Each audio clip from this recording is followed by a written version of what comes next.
Good morning from Mission Control in Houston and the International Space Station Flight Control Room. The flight controllers here in Houston all set to support the homecoming of 3 crew members from the International Space Station. At this hour, we're just 23 minutes, 28 seconds away from the deorbit burn on the Soyuz MS-24 spacecraft that will bring back to Earth Loral O'Hara, the NASA astronaut who is wrapping up 204 days in space, Soyuz Commander Oleg Novitsky of Roscosmos, and Belarus spaceflight participant Marina Vasilevskaya. Novitsky and Vasilevskaya wrapping up a 2-week mission in which they delivered Tracy Dyson of NASA to the International Space Station on the Soyuz MS-25. Here in the Flight Control Room, Flight Director Fiona Antkowiak, along with Flight Director Elias Mirmo on console. To their right is Spacecraft Communicator Aki Hoshide, who, when required, will be talking to the space station crew in the homestretch of their workday before they begin an off-duty weekend prior to the start of a bevy of operational activity aboard the International Space Station. Outside of Moscow in the town of Korolyov, the Russian mission control team is poised to supervise the deorbit burn, entry, and landing of the Soyuz MS-24 as they pore over the data on their consoles, relaying information to Novitsky, O'Hara, and Vasilevskaya aboard the Soyuz spacecraft. The 3 crew members returning home today, again strapped into their respective seats in the center section of the Soyuz in the descent module. Novitsky is the Soyuz commander in the center seat. To his right is NASA astronaut Loral O'Hara, Marina Vasilevskaya, the spaceflight participant from Belarus, to Novitsky's left. O'Hara, as mentioned, is wrapping up 204 days in space and aboard the International Space Station, a mission that has spanned 3,264 orbits of the Earth and 86.5 million miles. Novitsky and Vasilevskaya spent 14 days in space, 12 aboard the station, 224 orbits of the Earth, in a mission in which they traveled 5.9 million statute miles.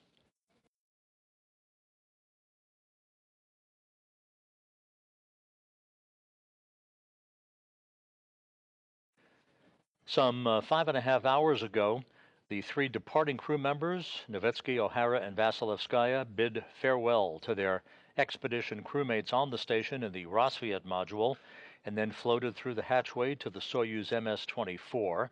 That was followed by the closing of the Rassvet hatch by Station Commander Oleg Kononenko of Roscosmos, and then moments later the Soyuz hatch closed on that side of the docking interface as the 3 departing crew members began preparations for leak checks at the docking interface and then to suit up in their Sokol launch and entry suits that they are clad in the descent module as we speak. We're just 20 minutes away from the deorbit burn that will begin the journey home for O'Hara, Novitsky, and Vasilevskaya.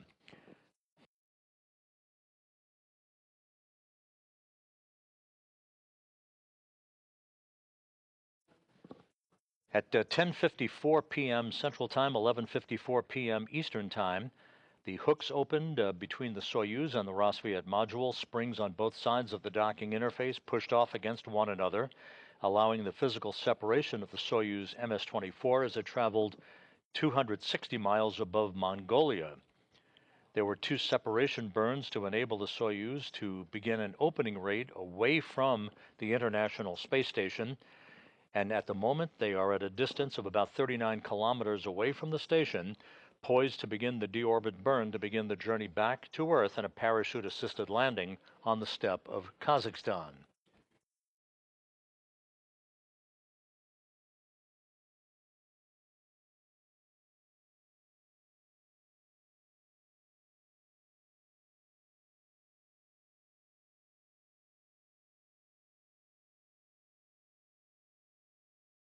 Less than 20 minutes from now, the Soyuz engines will ignite on the MS-24. It'll be a 4-minute, 41-second retrograde deorbit burn to slow the Soyuz down by 128 meters per second, allowing it to drop out of orbit.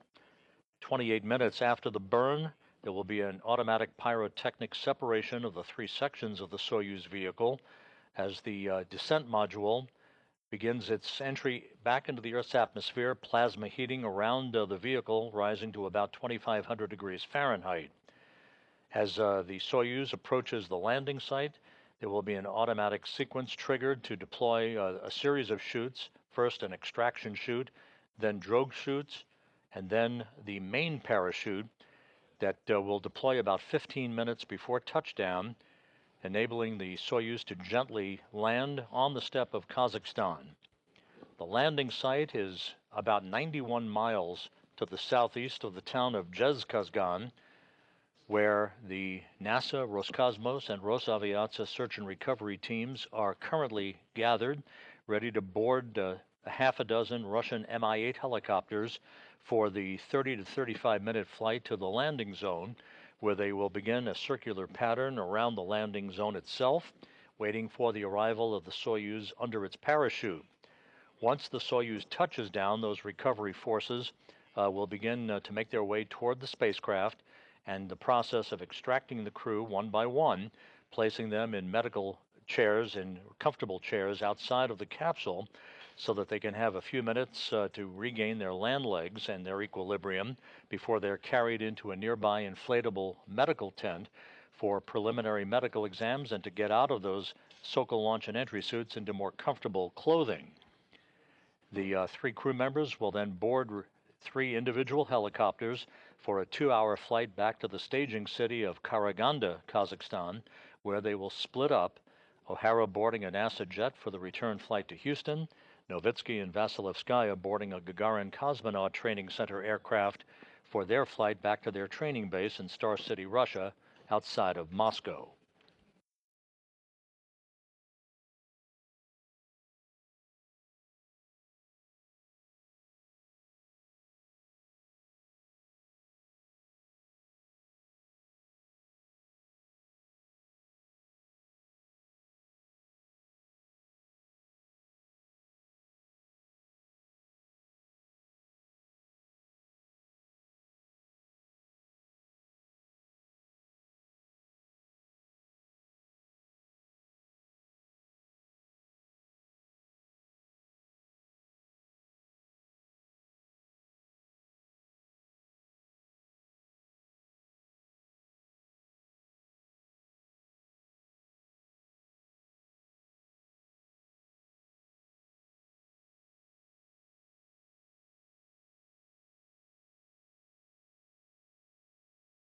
As we approach the 15-minute mark before the start of the deorbit burn, again, Novitsky is the Soyuz commander under the call sign of Kazbeki that he has called his spacecraft.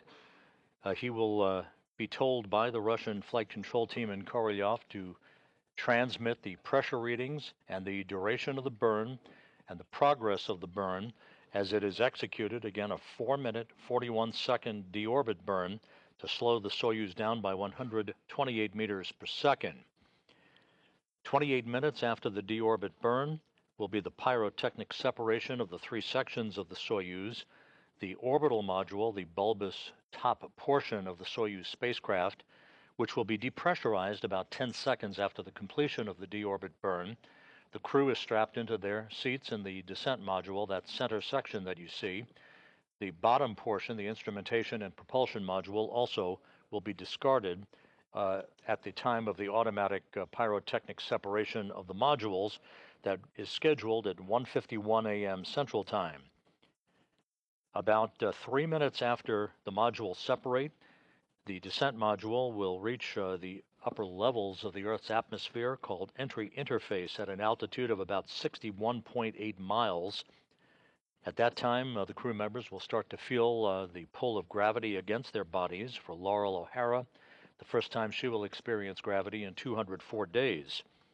Some 90 seconds later, the spacecraft will begin its entry into what is called the plasma regime, where the temperatures around the Soyuz descent module will build to about 2,500 degrees Fahrenheit, the heat shield pointed in the direction of travel to repel or ablate the heat away from the spacecraft. They will exit that plasma regime just after 2 a.m. Central Time, and a minute later, the crew will experience their maximum G loads on their bodies, about 4 to 5 Gs, if everything is going according to plan. The command to open the parachutes at an altitude of 6.7 miles above the Earth is scheduled to be issued at 2:03 a.m. Central Time, 3:03 a.m. Eastern Time, some 14 and a half minutes before touchdown, which is scheduled at 2:17 and 36 seconds a.m. Central Time, 3:17 and 36 seconds a.m. Eastern Time, which will be 12:17 p.m. Kazakhstan time at the landing site, some 6 hours and 43 minutes before sunset. The latest coordinates for the landing, as relayed to the crew a few minutes ago by the Russian mission controllers in Korolyov, calls for the landing to occur at a latitude of 47.24 degrees north and a longitude of 69.39 degrees east.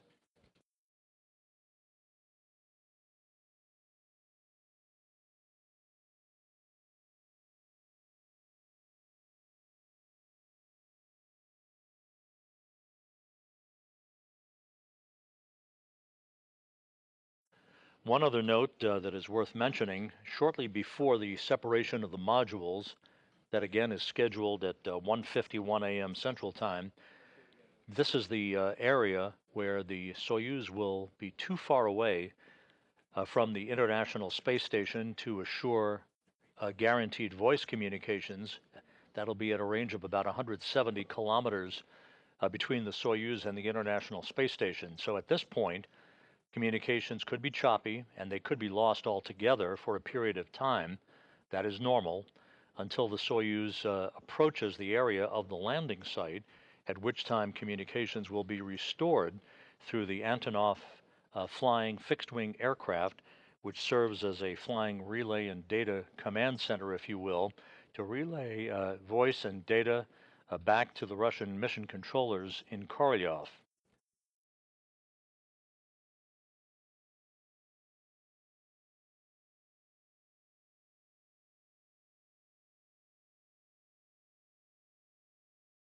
About 11 minutes away from the start of the deorbit burn. At this point, the landing team members who will be aboard the 6 Russian Mi-8 helicopters departing from Zhezkazgan for the landing site, they're in their respective helicopters, rotors running, ready to take off in sequential fashion for about a 35-minute flight to the landing zone, awaiting the arrival of the Soyuz MS-24.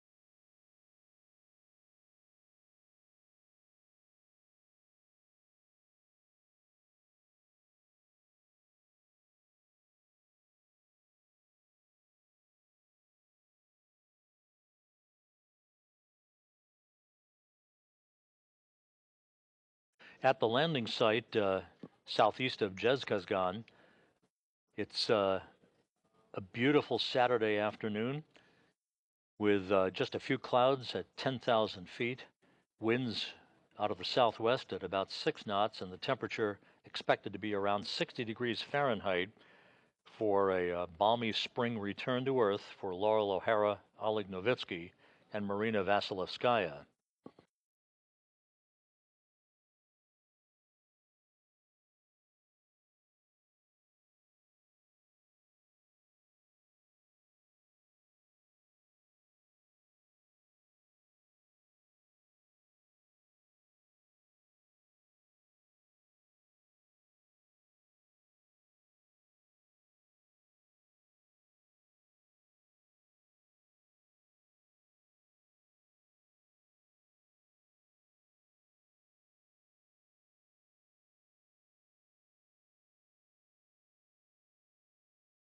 Казбек, тупо Москвы.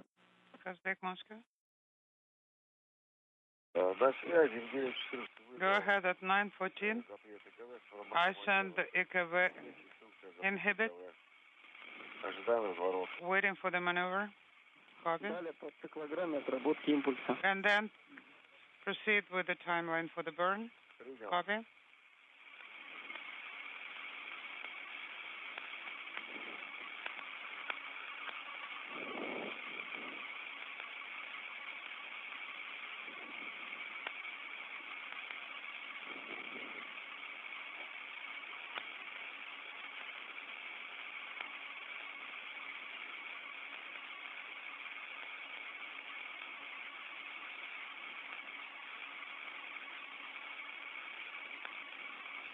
approaching 8 minutes before the start of the deorbit burn.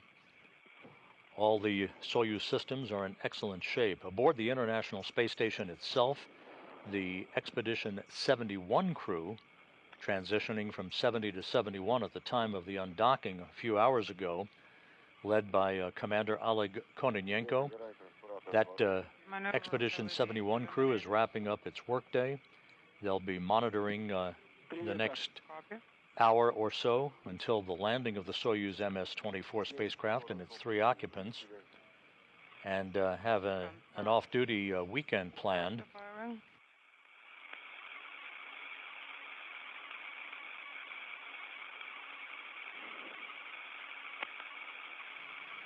A lot of activity lies ahead for the space station and its crew on board, with the schedule calling for a Russian spacewalk by Kononenko and Roscosmos cosmonaut Nikolai Chub.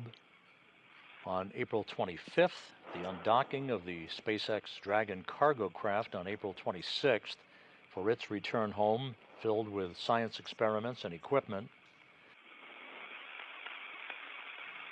That will set the stage for a relocation of the Crew 8 Crew Dragon spacecraft from the forward port of the Harmony module to the Zenith port on Harmony, which is currently occupied by the SpaceX cargo craft.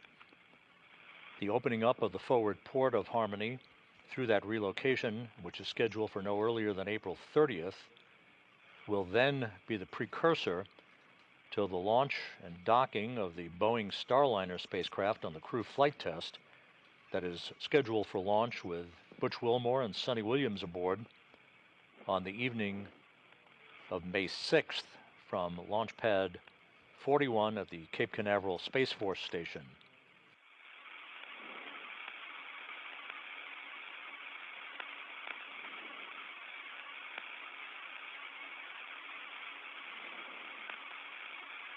Just under 6 minutes now until the start of the deorbit burn. Once again, this will be a 4-minute, 41-second retrograde firing, slowing the Soyuz down by 128 meters per second, enabling it to begin its slow descent towards the Earth's atmosphere.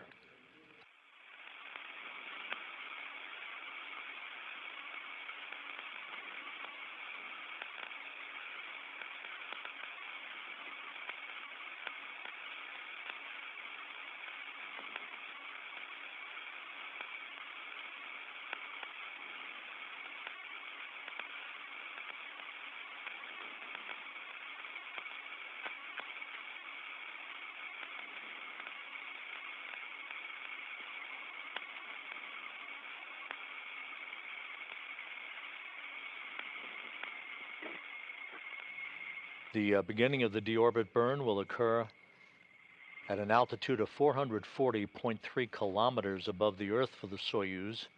When the burn is complete, 4 minutes and 41 seconds later, the Soyuz will begin its descent from an altitude of 430 kilometers.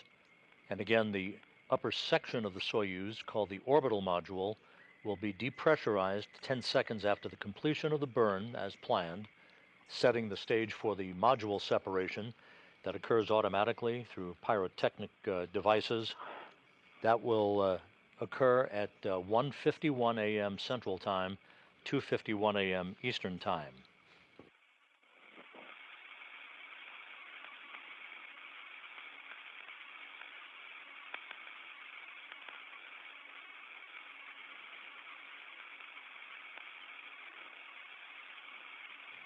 Coming up on 4 minutes until the deorbit burn.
2 minutes 45 seconds till the deorbit burn. The International Space Station and Soyuz flying 260 miles above the southwestern Atlantic Ocean, having just crossed the southern tip of South America, now beginning a southwest to northeasterly trek in an orbit inclined 51.6 degrees to either side of the equator.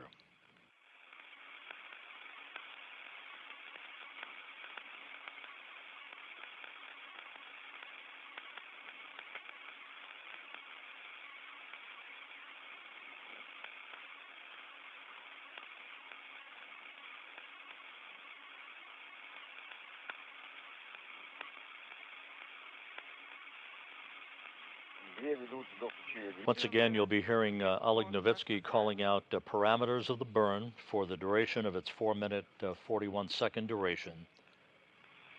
He'll be communicating frequently with the flight controllers that you see there at the Russian Mission Control Center in the International Space Station Flight Control Room in Korolyov.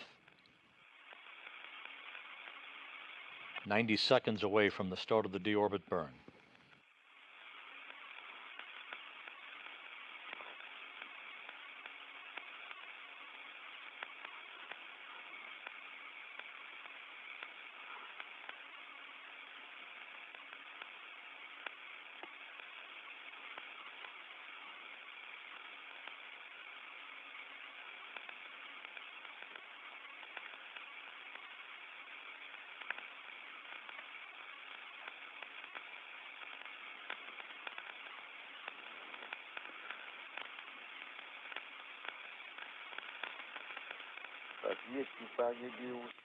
BIOS power is on.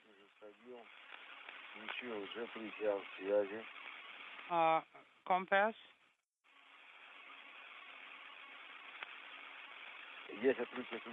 SKD cover is open. Copy. The Soyuz engine cover is open. 30 seconds till the start of the burn.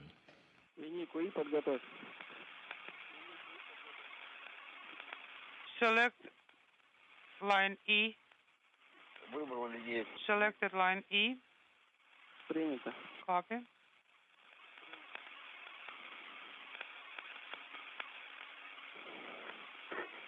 Ten seconds till the start of the burn. Standing by for ignition. Firing confirmed.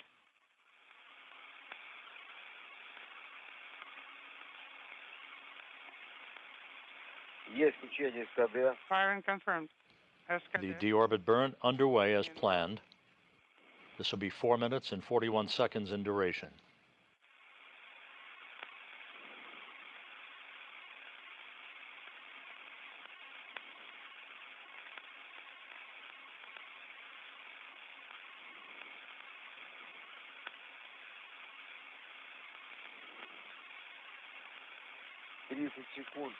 .30 seconds. Burn is 13.2.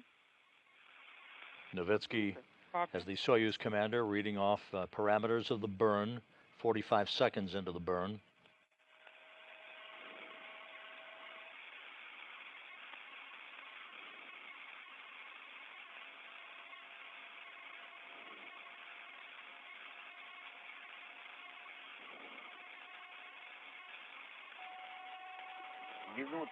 One minute, 26 and 2. 45. Duration. 1 minute, 15 seconds, 33.3.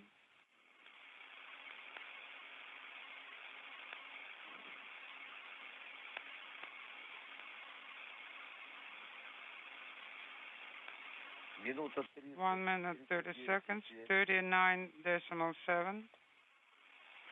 1 minute, 40 seconds into the burn. About 3 minutes to go.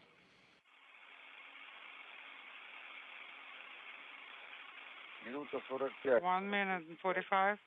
46.5.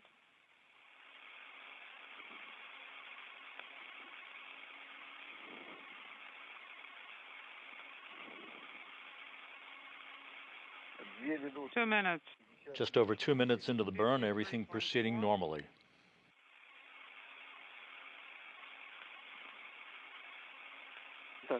Copy.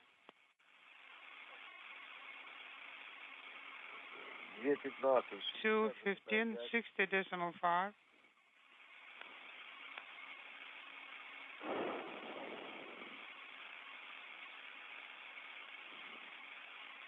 The Soyuz continues to decelerate. 2 minutes to go in the burn.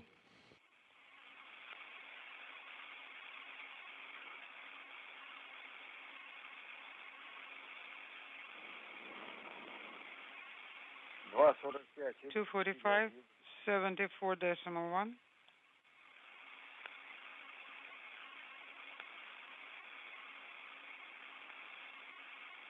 3 minutes into the burn, everything proceeding on track. The first of the search and recovery helicopters for NASA, Roscosmos personnel, and Rosaviatsa search and recovery forces should be taking off right now from the Jezkazgan airport for the landing site. 3:15, 87. Принято. Copy. 3.5 minutes into the burn, about 1 minute 10 seconds left. 3 minutes, 30 seconds, 95.2. Nozzles nominal.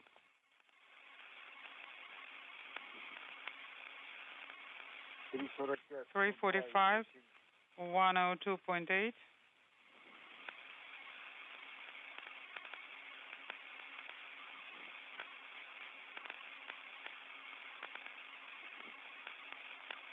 4 minutes, 5 seconds into the burn. 109.1. About 31 seconds left.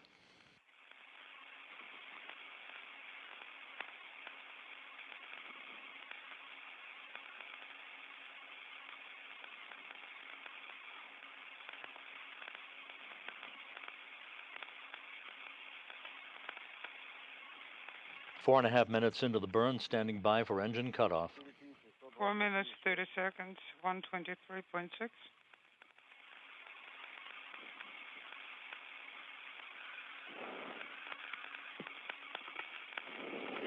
And the deorbit burn is complete and reported to be nominal by the flight controllers in Korolyov.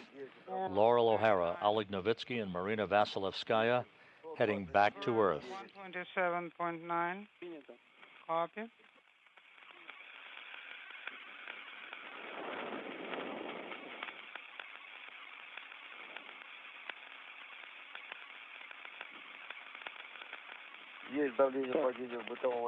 Barrel pressure is declining.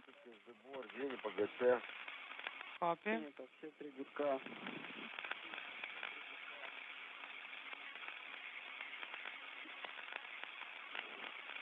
Так, ну, дальше контролируйте падение давления. Continue monitoring pressure decay in barrel. Времени по 62-й странице. And work per page 62.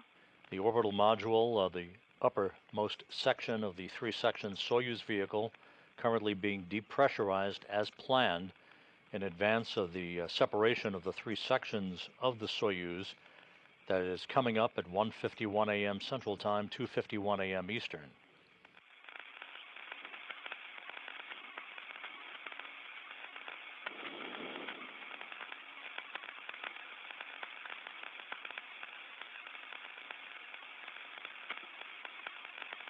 И позднее 9:45 КСС в режим готовности. Oleg, no later than 9:45, sure says in ready mode.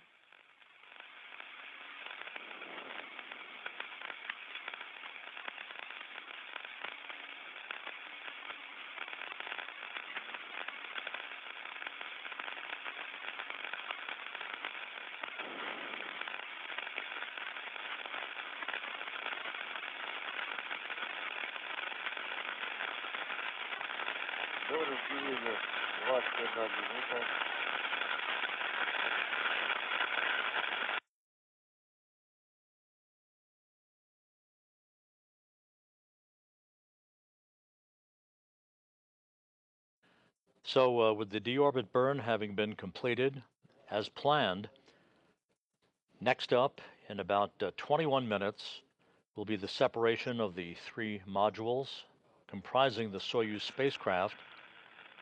Pyrotechnic devices will trigger the automatic separation of those three modules, the upper module being the orbital module, and the lower section being the instrumentation and propulsion module, leaving just the descent module, the center section, with the crew strapped in their seats, heading in the direction of travel toward the landing site. The comm is intermittent.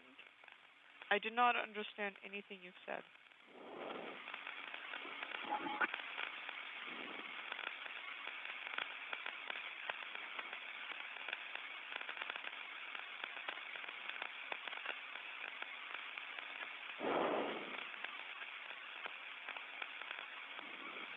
At the intermediary staging site at Jez-Kazgan, which is 91 miles to the northeast, or the northwest, I should say, of the landing site, the Russian Mi-8 helicopters, 6 of them, are en route now to the landing zone, where they will form a circular flying pattern around the landing site, along with an Antonov 26 fixed-wing aircraft that will serve as a flying relay station for data and voice communication from the Soyuz crew as they approach the area of touchdown.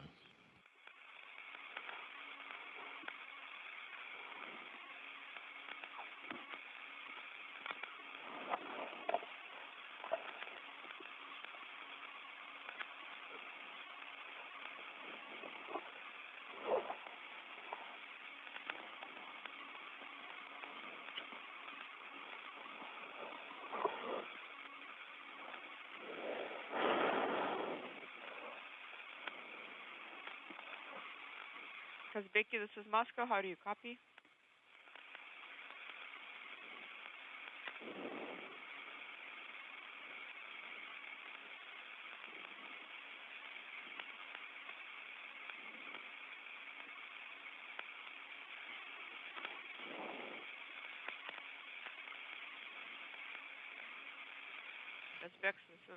Kazbeki is the call sign Nowitzki chose for his Soyuz spacecraft for both launch to docking as well as undocking through landing. He knows and has trained to maintain as constant communication as possible with the flight controllers in Korolyov during the Soyuz descent back into the Earth's atmosphere.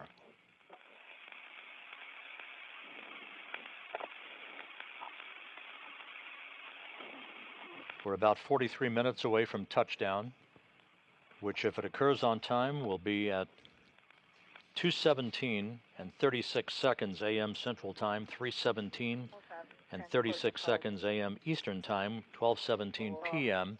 on Saturday at the landing site in Kazakhstan, 91 miles to the southeast of the town of Jez-Kazgan. Yes, the sensor. The weather at the landing site is very good. Just a few clouds reported at 10,000 feet. Winds very light out of the southwest at about 6 knots. Temperatures around 60 degrees Fahrenheit to greet O'Hara, Nowitzki, and Vasilevskaya.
Что говорит?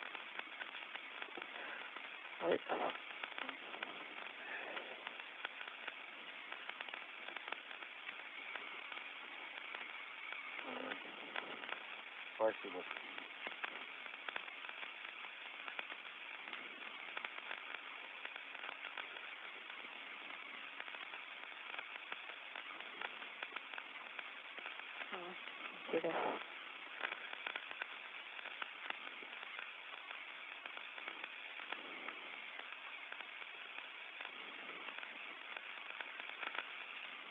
Получилось, Лорал? Нет. Were you able to do it? No?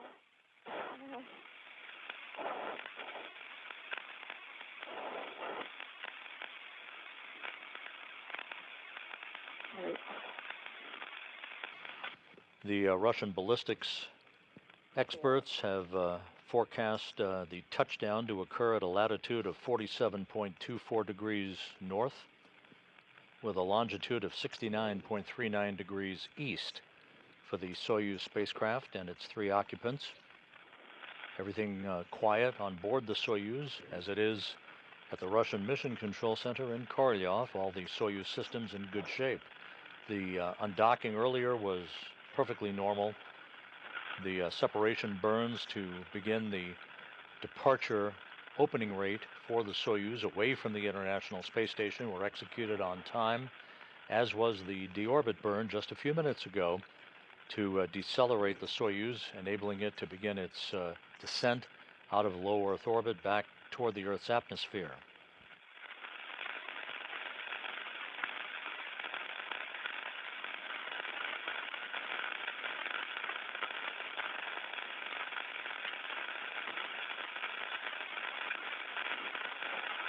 Aside from the Rosaviatsa helicopter support teams, the 6 Mi-8 helicopters, which are airborne en route to the landing site, the Russian flight controllers report that all the ground support teams already in place in all-terrain vehicles are poised for the return of the Soyuz.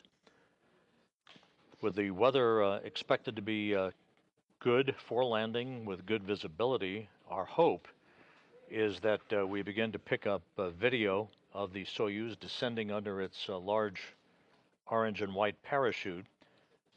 Those chutes will be deployed about 15 minutes before touchdown.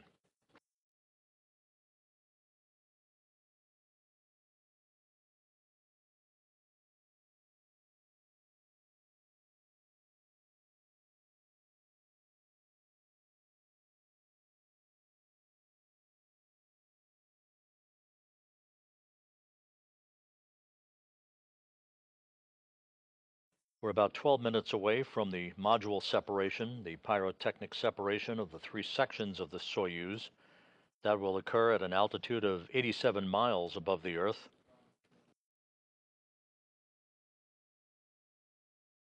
The module separation will occur about 3 minutes before the Soyuz begins to enter the Earth's atmosphere.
This is Mission Control Houston. Just to recap, everything proceeding on schedule as planned with the return of the Soyuz MS-24 back to Earth. Soyuz Commander Oleg Novitsky, NASA astronaut Loral O'Hara, and Belarus spaceflight participant Marina Vasilevskaya, soon to feel the tug of Earth's gravity against their bodies. For O'Hara, this will be the first sensation of gravity in 204 days.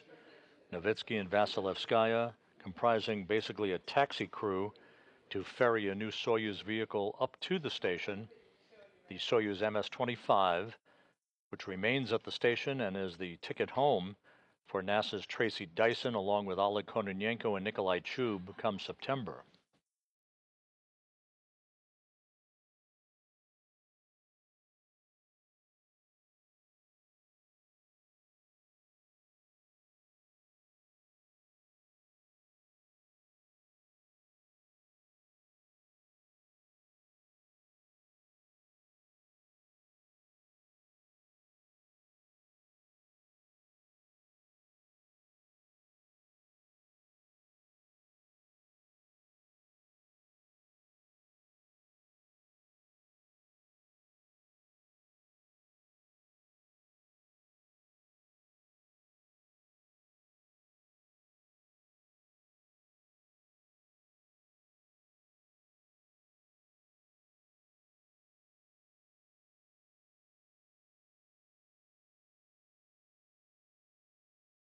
The Russian ballistics officers have refined the landing coordinates post-deorbit burn, a very slight tweak.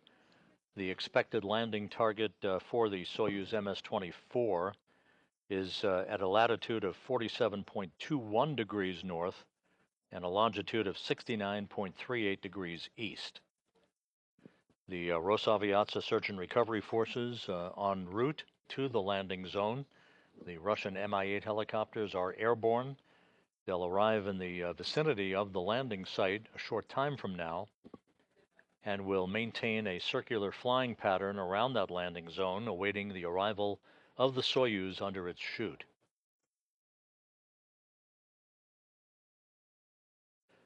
Those helicopters are accompanied by an Antonov 26 fixed-wing aircraft that serves as a flying relay center for communications and data from the Soyuz to the Russian flight control team in Korolyov outside of Moscow.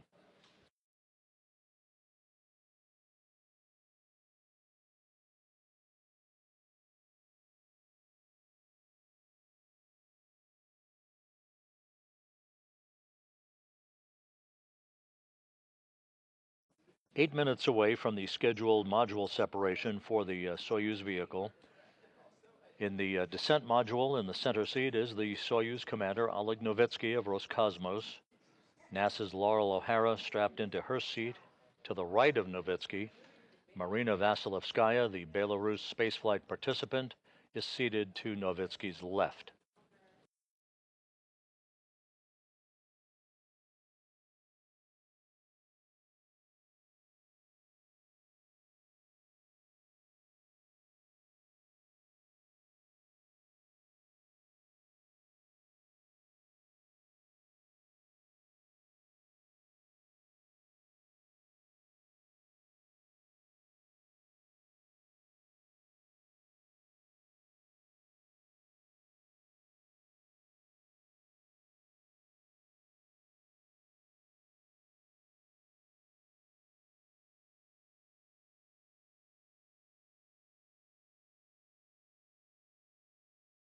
As a reminder, following the deorbit burn, as is commonplace, the Soyuz is too far away from the International Space Station for reliable VHF communications, and so those communications either are lost or are choppy at best until the Soyuz approaches the vicinity of the landing site, when those communications are restored solidly with the Antonov 26 relay plane.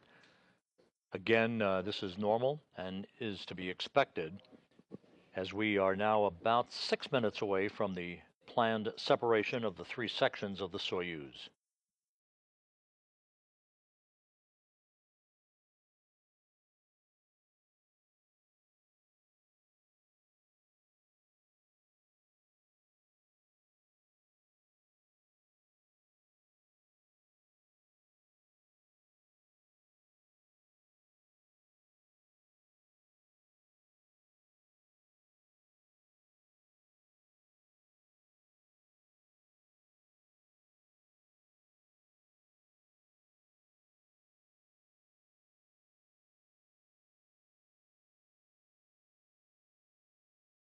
Here in Mission Control in Houston, countdown clocks ticking backward toward the expected touchdown time for the Soyuz, just about 31 minutes from now. Loral O'Hara is wrapping up 204 days in space, in which she accrued 3,264 orbits of the Earth, having traveled 86.5 million statute miles. O'Hara, during her tenure on the International Space Station of 6.5 months, saw the arrival of 8 visiting vehicles and the departure of 7 visiting vehicles, and she conducted one spacewalk totaling 6 hours and 42 minutes in duration, along with NASA astronaut Jasmine McBelly.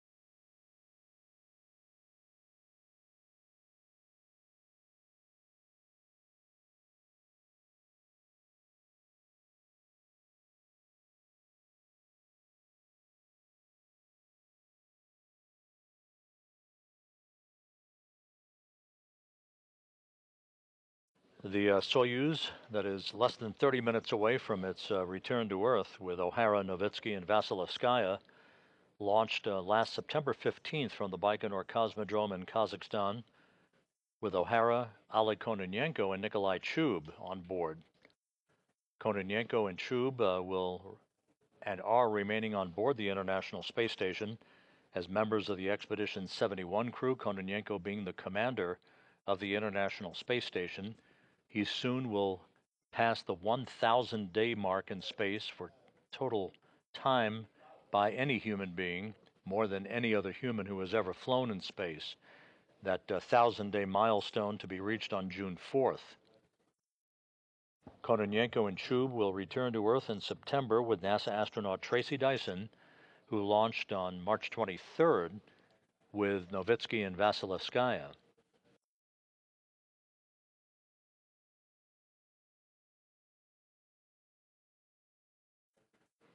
We're about 3 minutes away from the planned time for the module separation. This will occur at an altitude of 87 miles above the Earth.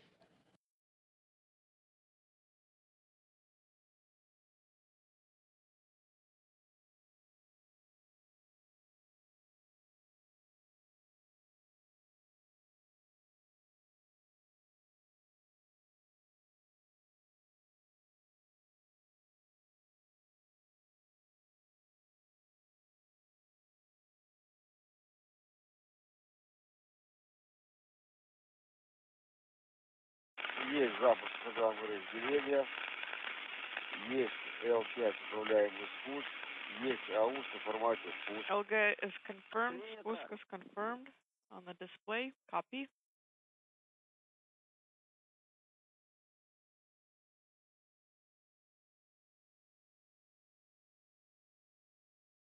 The Russian ballistics officers report that the commands have been issued for module separation.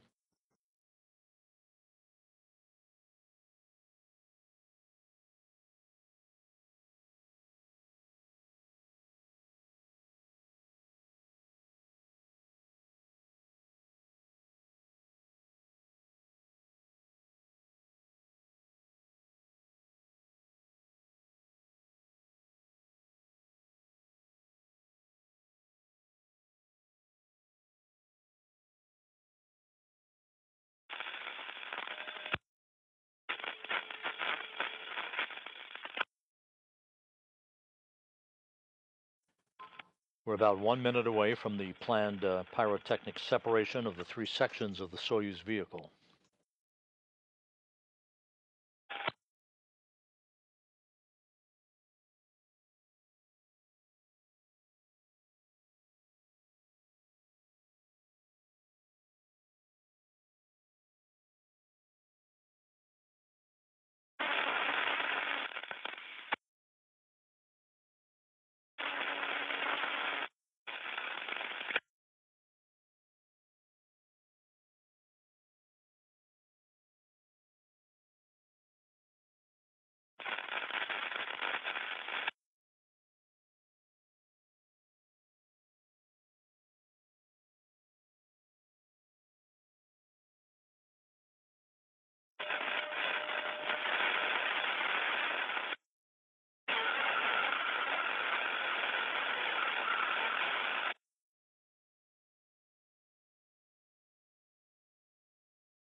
We now have confirmation of the Soyuz module separation. It occurred on time as planned. So the descent module with O'Hara, Novitsky, and Vasilevskaya strapped in their seats, now flying on its own, targeting the landing site to the southeast of the town of Zhezkazgan, Kazakhstan, touchdown 25 minutes away.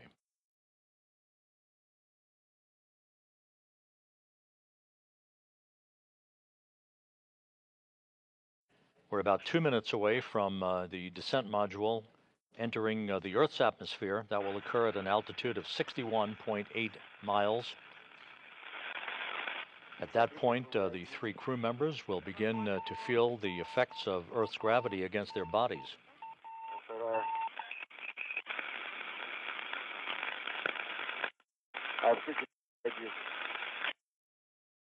Incoherent.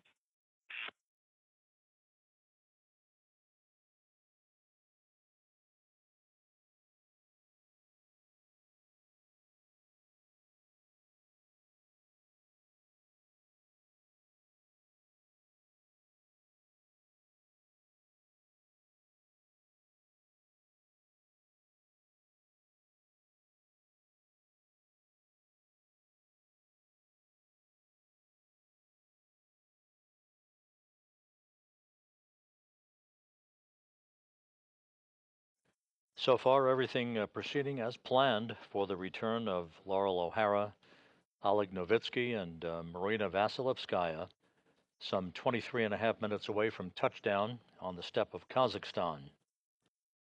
The weather is very nice for this time of the year at the landing site. Just a few clouds at 10,000 feet, winds light out of the southwest at about 6 knots. The temperature about 60 degrees Fahrenheit.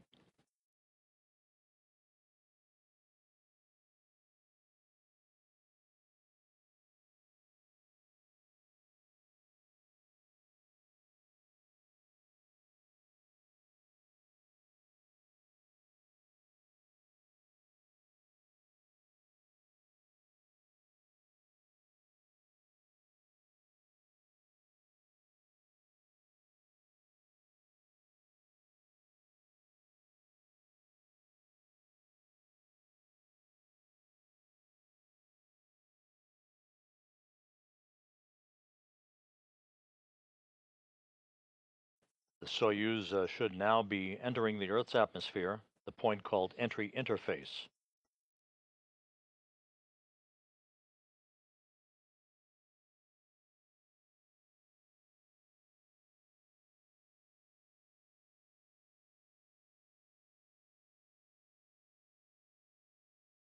In about a minute or so, the Soyuz should begin the period of peak heating in the plasma regime, as well as beginning entry guidance through its onboard computers targeting the landing site southeast of Zhezkazgan, where the Rosaviatsa Search and Recovery Forces, as well as NASA and Roscosmos personnel, are about to arrive in a circular flying pattern, awaiting the Soyuz descending under its large parachute.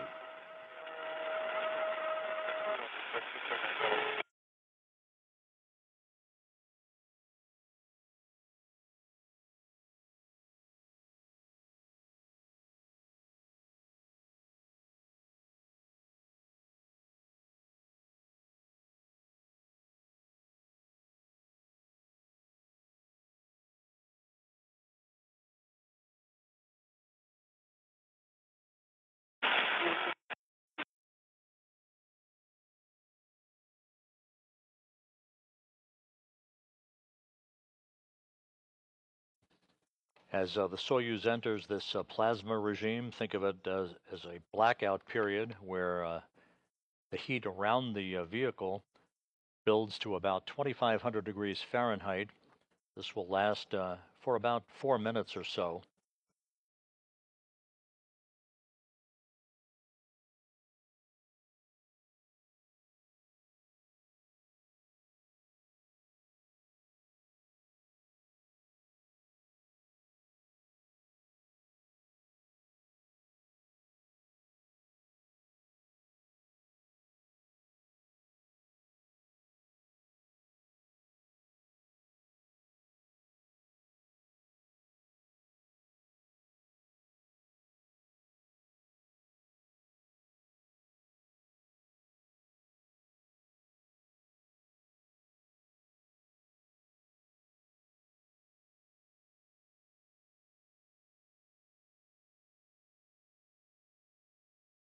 This is Mission Control Houston.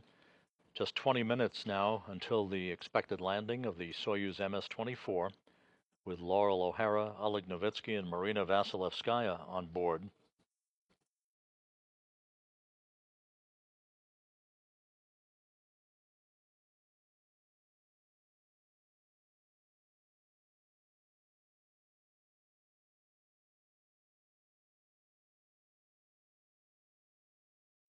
The lack of communications from the crew on board the Soyuz is to be expected at this point until the Soyuz emerges from this plasma regime.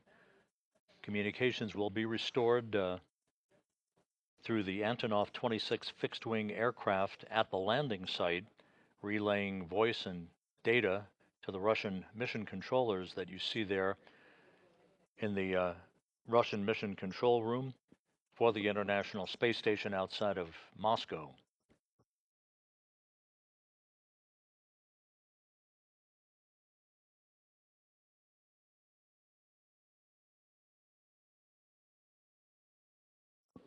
The Russian Mi-8 helicopters have arrived in the vicinity of the landing zone.